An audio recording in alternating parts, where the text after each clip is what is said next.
Hey guys, welcome back into the channel for yet another MLB playoff video.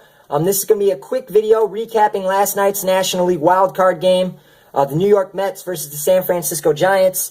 If you didn't see the preview, feel free to check it out. It's real short, but if you didn't see the preview, I predicted the Mets to win this game. And, I figured it'd be low scoring. I said I'd be surprised if either team scored more than 3. I said you got two great pitchers. Everybody knows that. Bumgarner, Syndergaard. It's going to be a great matchup. But I honestly just thought on this one particular night, Syndergaard was going to outpitch him. I really did think that. It's after the game ends, you sit there and you look back and you ask yourself, did he outpitch Bumgarner? And the fact of the matter is Bumgarner went 9 innings and pitched a complete game shutout. Syndergaard only went 7 innings. And it's the fact that one guy had 10 strikeouts, one guy had 6. One guy had 3 walks, one guy only had 2. The fact that he had more strikeouts, he had longer counts, and the fact that he walked an extra guy, that all contributed to him leaving the game a little earlier. And I'm watching this game last night, and I'm talking to my grandpa and my dad, and I'm saying, if this game remains tied, the Mets, because I knew when she got over 100 pitches going to the 7th inning, there was a very real possibility that Syndergaard was coming out. And I honestly thought, if I'm Terry Collins, I am not taking Noah Syndergaard out until they take Madison Bumgarner out. That's the way I felt about it. Now, some people are saying, well, yeah, you can't leave him in for 145 pitches. Okay, I agree with you. That wouldn't have happened because him and Bumgarner, albeit Bumgarner was a little behind him in the pitch count, by the end, they were getting kind of close. And, you look at Bumgarner, what did he end up throwing? 120 pitches, I believe it was, or 119 or something. If Syndergaard could at least went 8. I felt like pulling him early. I mean, you look at the first 7 innings. The Giants really had nothing going. Through 7 innings. And they didn't have a hit to the 6th. Then you look at the 8th. Addison Reed loads the bases. Gets out of it, but he loads the bases. Then Familia comes in the 9th. He's been great all year, but he ain't Noah Syndergaard. And he comes in, he gives up a 3-run homer to Cole Gillespie.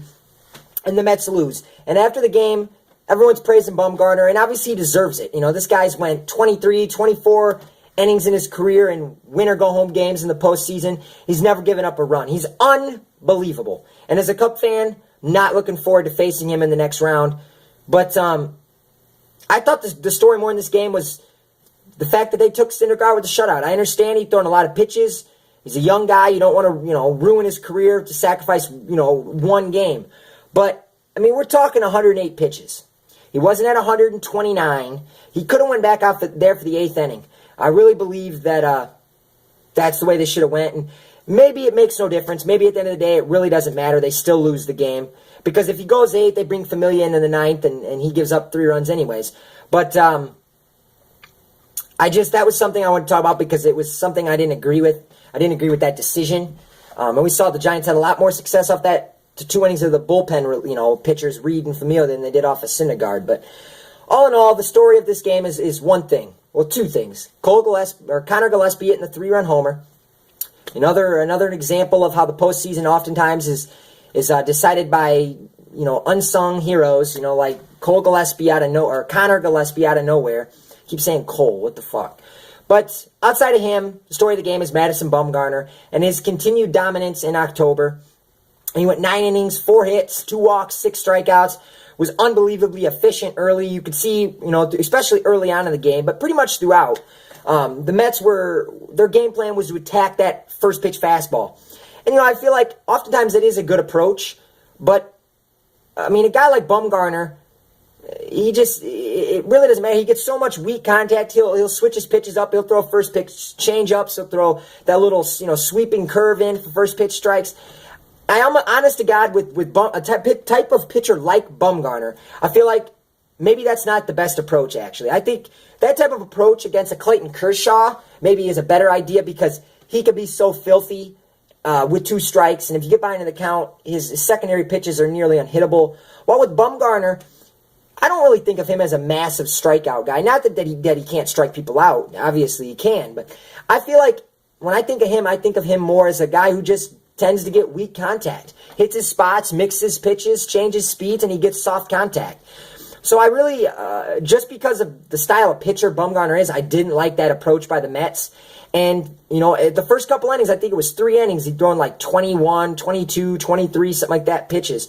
And because of that, he was able to go 9 innings. We all know that end of that Giants bullpen has not been ultra reliable this season. And maybe if you don't have that approach of swinging so early in the count, maybe he only goes 7 innings like Syndergaard and you get 2 whacks at their bullpen.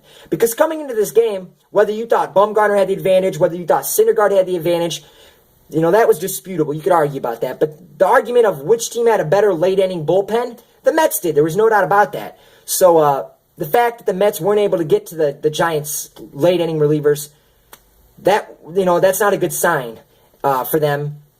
But all in all, I thought that I was wrong. I thought Syndergaard would outpitch Bumgarner. I wasn't wrong that Syndergaard's a stud. He proved once again how great he is. But Bumgarner is still the king of the postseason. Syndergaard could not overtake him in that department.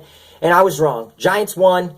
Giants are going to now take on my Cubs tomorrow night. Can't wait for that game, Cueto and Lester, but we'll get into that later. All in all, I just want to come on and say this was another great wild card game. 2 outstanding wild card games this year. I actually enjoyed tonight's game even more than the Toronto one. I know most people probably wouldn't agree with that, but I like the pitchers' duels. I like seeing 2 studs like Bumgarner and Syndergaard go at it. So all in all, a great game. The Met fans were great. At least till the end when they started booing, but whatever. All in all, great game. I'll be back for the previews of today's games in a little bit. Thanks, guys.